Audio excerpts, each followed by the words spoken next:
Your paycheck just hit your account. You open your banking app, and for exactly 3 seconds, that number looks comforting.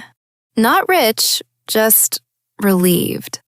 Then, reality taps you on the shoulder, because even with money in the account, every unexpected expense still feels like it punches you straight in the chest. Your car makes a weird noise? Immediate panic. Your job feels even slightly shaky?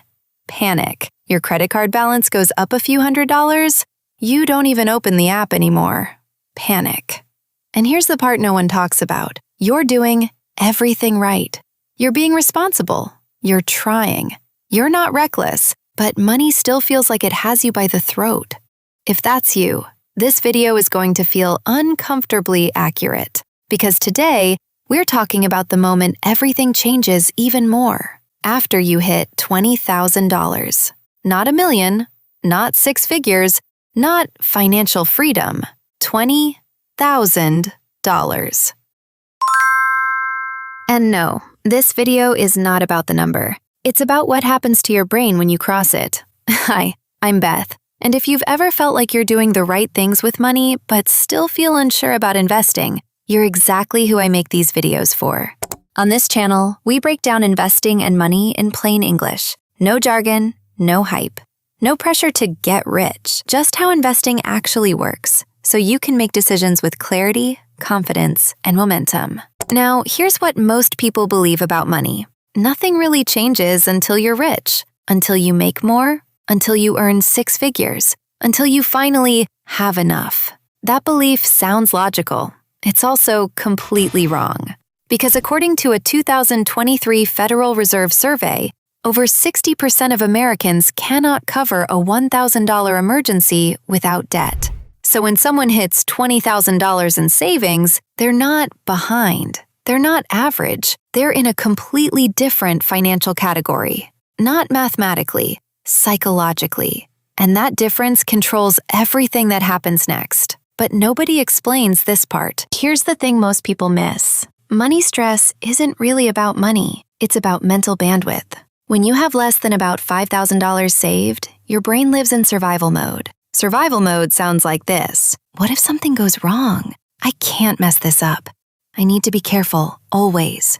I can't afford to relax. You might not even notice it, but your brain is constantly scanning for danger. And that has a cost. Harvard research shows chronic financial stress can reduce cognitive performance by up to 13 IQ points. That's not a metaphor. That's the same cognitive impairment as staying up all night, every night, mentally. So when people say, "Why can't I make good financial decisions?" It's often because their brain is exhausted from trying to survive. But then something wild happens when you cross roughly $20,000. Your brain stops scanning for danger every 5 seconds. You don't feel rich.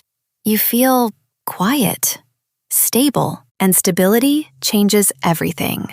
This is where it gets really interesting. Before $20,000, most people think in short time frames. Before $20,000, you think in weeks. You plan in paychecks. You react to emergencies. You make decisions to survive this month. After $20,000, you start thinking in years. You plan in strategies.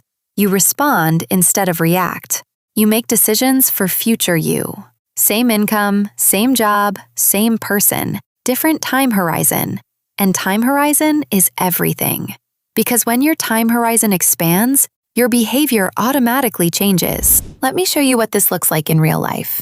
Ever walk into Target for toothpaste and walk out with a candle, throw pillows, a seasonal mug, a cardigan you absolutely did not plan on buying, and somehow a plant?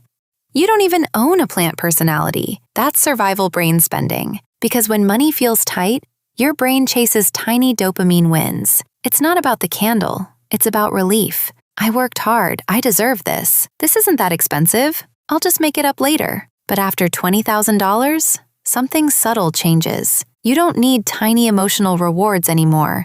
You don't need the candle. You need options. And options are far more satisfying than stuff. Now here's the part almost no one warns you about. Most people actually lose money after hitting $20,000. Not because they're irresponsible, not because they're bad with money, but because no one tells them what comes next. We'll come back to this. Once you have savings, something sneaky happens. You stop asking, "Can I afford this?" and you start asking, "Is this worth it?" That one question changes everything, because "can I afford this" leads to justifying, rationalizing, short-term thinking. But "is this worth it" forces trade-offs, and that shows up everywhere. In your career, in your relationships, in your boundaries. This is what people mean when they talk about walking away money. You don't need to quit your job. You just need to know you could. That knowledge alone changes how people treat you and how you treat yourself. Before savings. Oh, Beth, can I talk to you for a second? Your boss says, Hey, can you stay late? You say, "Of course, no problem. I love it here." Inside, panic. After savings. Your boss says, Hey, can you stay late? You say, "Let me check." Same job, different posture. That posture has value. Now, you might be thinking, okay, but $20,000 isn't that much anymore. You're not wrong. Inflation exists. Groceries are expensive. Rent is wild. Everything costs more. But here's the key. Psychology doesn't scale linearly. The first $20,000 doesn't change your net worth. It changes your behavior. The next $20,000 changes your math. And behavior always comes first. Here's what most people don't realize. The moment after $20,000 is the most financially dangerous moment. Why? Because you feel safe, you feel proud, but you don't have systems yet. And confidence without structure leaks money. This is where people say, "I deserve an upgrade. I've been so disciplined. Just this once." They upgrade the car. They inflate their lifestyle. They celebrate with spending. And suddenly, the cushion is gone. Not because they failed, but because they didn't protect the shift. This is how it usually happens. You hit $20,000. You feel unstoppable. 3 months later, a vacation, a new phone, a few harmless expenses. Then one day you check the account, and it's $13,000, and the panic comes back. That moment hurts more than being broke, because now you know what safety feels like. So what do wealthy people do differently? They don't celebrate with spending. They celebrate with positioning. They lock in the win before lifestyle inflation can touch it. And in part 2, we're breaking down exactly how they do that, why the second $20,000 comes faster than the first, and how compound interest finally starts working with you instead of against you. If you're anywhere near this milestone, or you've hit it and thought, "Why doesn't this feel the way I expected?" you need the next video. Because $20,000 isn't the finish line, it's escape velocity.